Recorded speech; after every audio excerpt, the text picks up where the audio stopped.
போதைப்பொருள் மாஃபியாக்களுடன் தமிழ் அரசியல்வாதிகளுக்கு தொடர்பு வடமாகாணத்தின் யதார்த்தம் இதுவே என அமைச்சர் சந்திரசேகர் சபையில் தெரிவிப்பு இராணுவத்துக்கு சம்பந்தம் இருப்பதையும் ஏற்றுக்கொண்டிருக்கிறார் என்பதாக இந்த தகவலை நாங்கள் காணலாம். வடக்கு மாகாணத்தில் போதைப்பொருள் வியாபாரம் மற்றும் அதனுடனான பிரச்சினையின் பின்னணியில் இராணுவத்தினர் போலீசார் இருப்பதாக கூறுவதில் உண்மை இருக்கிறது. இது மாஃபியாக்களுடன் தொடர்பட்டுள்ளது. அந்த மாஃபியாக்களுடன் தமிழ் அரசியல்வாதிகளும் இணைந்து கொள்ளார்கள் என கடற்றொழில் அமைச்சர் ராமலிங்கம் சந்திரசேகர் நேற்றைய தினம் வரவு செலவு திட்ட 2ஆம் வாசிப்பு மீதான உரையின் போது இவ்வாறு குறிப்பிட்டிருக்கிறார். எனவே தமிழ் மக்களுக்கு கார்த்திகை மாதம் என்பதே முக்கியமான மாதம் என்று குறிப்பிட்டிருக்கிறவர். இந்த மாதம் மாவீரர்களை நினைவுகூரும் மாதமாகும். அது மாத்திரமன்றி வடக்கு மற்றும் கிழக்கில் வாழும் தமிழ் மக்கள் தமது பிள்ளைகளை நினைவுகூரும் மாதம் இந்த மாதத்திலிருந்து கொண்டு நாங்கள் திரும்பி பார்க்க வேண்டி இருக்கிறது. அதாவது பல தசாப்தங்களுக்கு முன்பிருந்து இந்த நாட்டுக்கு ஏதாவது செய்ய வேண்டும் என்று தமிழ் மக்களுக்கு எதனையாவது செய்ய வேண்டும் என போராடிய மக்களின் எதிர்பார்ப்புகள் என்ன, அவர்களின் எதிர்பார்ப்புகள், அவர்களின் ஆசைகள் மற்றும் அபிலாஷைகள் என்ன என்பதை நாங்கள் புரிந்து கொள்ள வேண்டும் என்பதாகவும் அமைச்சர் சந்திரசேகர் நேற்றைய தினம் சபையில் இவ்வாறு குறிப்பிட்டிருக்கிறார். இன்றைக்கு இந்த வடகிழக்கு பிரதேசம் என்பது இன்னைக்கு எங்களுக்கு இருக்குமே தெரியும். இன்றைக்கு ஒரு புறம் மக்கள் தொகை குறைந்து கொண்டு வருகின்றது. வறுமை கூடிய மாகாணம் என்று பார்க்கின்ற பொழுது வடக்கு மாகாணம், அடுத்து கிழக்கு மாகாணம். இன்றைக்கு இந்த அது மாத்திரமல்ல, இன்றைக்கு தேசிய உற்பத்திக்கு கூடுதலான பங்களிப்பு செய்கின்ற மாகாணங்களை நாங்கள் பார்க்கின்ற பொழுது குறைந்த பங்களிப்பு செய்கின்ற மாகாணம் வடக்கு மாகாணம், அடுத்ததாக கிழக்கு, அடுத்ததாக ஊவா மாகாணம். அப்ப அந்த வகையிலிருந்து பார்க்கின்ற போது எங்களுக்கு தெரிகின்றது, எங்களுடைய மாகாணங்களுக்கு கடந்த காலங்களில் இந்த நாட்டில் ஆட்சி செய்த ஆட்சியாளர்களால் இந்த பிரச்சனைகளை ஏறெடுத்தும் பார்க்கவில்லை. இந்த பிரச்சனைகளுக்கான உரிய தீர்வினை வழங்கவில்லை. அவர்களுடைய மடியை மாத்திரம் நிறைத்துக் கொள்ளுகின்ற அரசியலை முன்னெடுத்தார்களே தவிர தமிழ் மக்களுடைய அல்லது முஸ்லிம் மக்களுடைய அல்லது மலையக மக்களுடைய பிரச்சனைகளை தீர்ப்பதற்கு ஏதுவான நடவடிக்கைகள் எடுக்கவில்லை. அப்ப அதன் விளைவாகத்தான் இன்றைக்கு எங்களுக்கு எல்லோருக்கும் என்றாக தெரிகின்றது. இன்றைக்கு வடக்கில் ஏற்பட்டிருக்கின்ற நிலைமை விசேடமாக கௌரவ பிரதி சபாநாயகர் அவர்களே 1981ஆம் ஆண்டு விசேடமாக யாழ் மாவட்டத்தில் 8,30,000 மக்கள் வாழ்ந்தார்கள். ஆனால் இன்றைக்கு நாங்கள் திரும்பி பார்க்கின்ற பொழுது 6,10,000 மக்கள் தான் வாழுகின்றார்கள். அன்றைக்கு 11 பாராளுமன்ற உறுப்பினர்கள் இருந்தார்கள், இன்றைக்கு 6 பாராளுமன்ற உறுப்பினர்கள். அடுத்த வருடம் இது 5ஆ 4ஆ என்பது கூட சொல்ல தெரியாத ஒரு நிலைமை. அப்படியே எங்களுடைய அரசியல் இருப்பு இன்றைக்கு கேள்விக்குறியாக இருக்கின்றதா இல்லையா?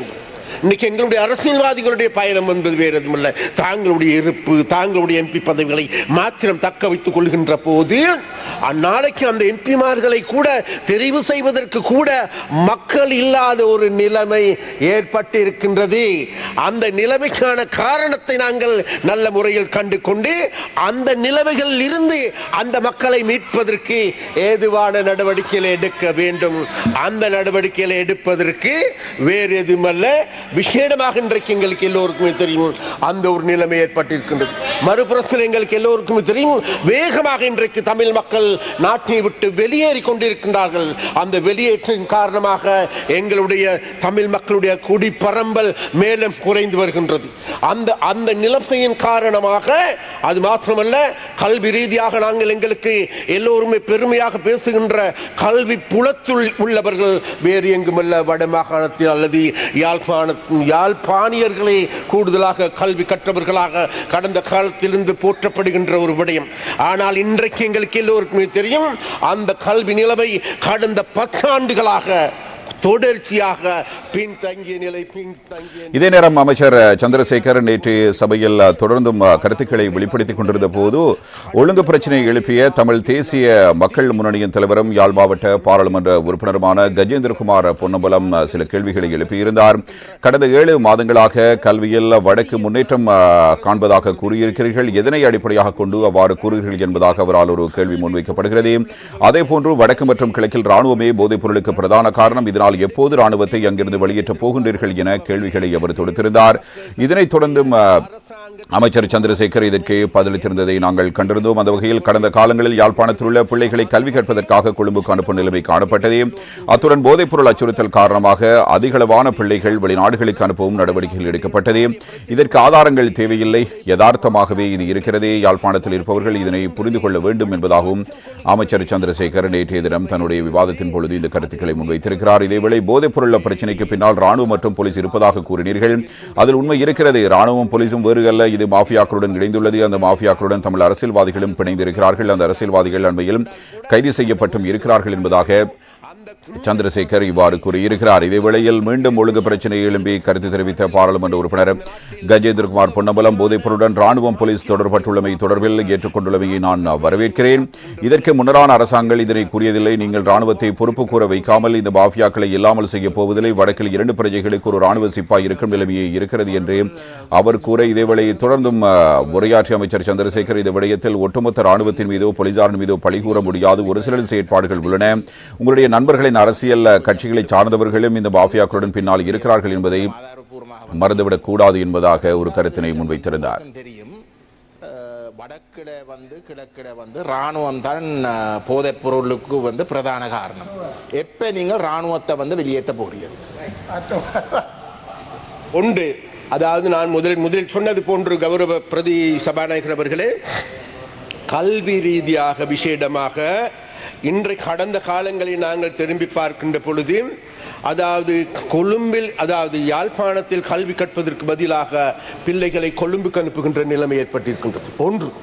இரண்டாவது, கடந்த 2 மாதங்களுக்கு மேலாக நாங்கள் பார்க்கின்ற பொழுது கூடுதலான பிள்ளைகளை வெளிநாட்டுக்கு 100க்கு அதிகமான பிள்ளைகளை வெளிநாட்டுக்கு அனுப்ப வேண்டிய ஒரு நிலைமைக்கு நிர்பந்தத்துக்குள்ளாகி இருக்கின்றால் காரணம் இந்த போதைப் பொருள் மாஃபியா. அப்ப மாஃபியாக்களுடைய செயற்பாட்டின் காரணமாக இதே நேரம் இந்த விவாதத்தின் பொழுது கஜேந்திரகுமார் பொன்னம்பலம் முன்வைத்திருந்த கருத்து, அதில் அமைச்சர் சந்திரசேகர் இதில் ராணுவம் போலீசாருக்கு தொடர்பு இருப்பதாக ஆரம்பத்தில் கூறியிருந்தார். கடைசியில் அவருடைய விவாதத்தை நிறைவு செய்யும் பொழுது அனைவருக்கும் தொடர்பில்லை, ஒரு சிலர் இருப்பதாக அவர் கருத்துக்களை முன்வைத்திருந்தார். இவ்வாறதொரு நிலைக்கு மத்தியில் பாதுகாப்பு பிரதி அமைச்சர் இதற்கு நேற்றைய தினம் பதிலளித்திருந்ததை நாம் காணக்கூடியதாக இருக்கிறது. வீரகேசரி பத்திரிகை அந்த தகவலை இவ்வாறு கொண்டு வருகிறது. வடக்கில் போதைப்பொருள் வியாபாரத்தில் ராணுவ போலீசாருக்கு தொடர்பில்லை என்பதாக அவர் கூறுகிறார். கஜேந்திரகுமார் எம்பியின் குற்றச்சாட்டுகளை நிராகரிப்பதாகவே பாதுகாப்பு பிரதி அமைச்சர் அருண ஜெயசேகர இவ்வாறு தன்னுடைய கருத்தினை முன்வைத்திருப்பதையும் நாங்கள் இவ்வாறு அவதானிக்கலாம். இந்த தகவல் வீரகேசரிப்பத்திலிருந்து எடுத்துக் கொள்ளப்படுகிறது. நேற்றைய தினம் பாராளுமன்றத்தில் வைத்தே அவரால் இந்த கருத்து இவ்வாறு முன்வைக்கப்படுகிறது. எனவே பாராளுமன்ற உறுப்பினர் கஜேந்திரகுமார் பொன்னம்பலம் வடக்கில் போதைப்பொருள் வியாபாரத்தில் ராணுவத்தினரும் போலீசாரும் ஈடுபடுவதாக குறிப்பிடுகிறார். அவ்வாறு முறையற்ற வகையில் செயற்படும் ராணுவத்தினர் போலீசார் யார், அவர்களின் சேவை பிரதேசம் தொடர்பான விவரங்களை அவர் வெளிப்படுத்த வேண்டும். அவ்வாறு குறிப்பிட்டால் அது தொடர்பில் நாங்கள் ஆராய்ந்து பார்க்கலாம். இவர் குறிப்பிடுவதை போன்று பாதுகாப்பு தரப்பினர் போதைப்பொருள் வியாபாரத்துடன் தொடர்படவில்லை. கடந்த காலங்களில் அரசாங்கங்கள் எடுத்த தவறான தீர்மானங்களினால் நாட்டு மக்கள் பொருளாதார ரீதியில் மிக மோசமாக பாதிக்கப்பட்டிருக்கிறார்கள். அரச நிதி முறையற்ற வகையில் பயன்படுத்தப்பட்டதால் நாடும் வங்குரோத்து நிலையை அடைந்திருக்கிறது என்பதாக காணலாம்.